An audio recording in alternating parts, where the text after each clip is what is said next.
How to download Pinterest videos to your gallery.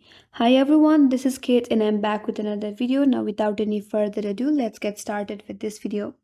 First of all, open up Pinterest in your mobile device and make sure that you're logged in with your account. Now you have to open up any videos that you would like to download to your gallery. Suppose I have this video right here, and after you open it up, you'll find three dots icon at the top right corner. Tap on it. Now you have to copy the link for this video. Once you have copied the link, now go back and open up the Chrome browser in your mobile device. And in the search bar, search for Pinterest Video Downloader. Then tap on the first link. After that, you have to paste your link right here. Then tap on this download button. Here this is the video, so scroll down and then tap on download video. From here, tap on this three dots icon and then tap on download from this drop down menu.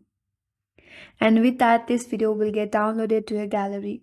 So that's how you can download Pinterest video to your gallery. And that's all for today's video. Hope this video helps you. And if you are new to our channel, make sure to subscribe, like, comment and hit that notification bell icon.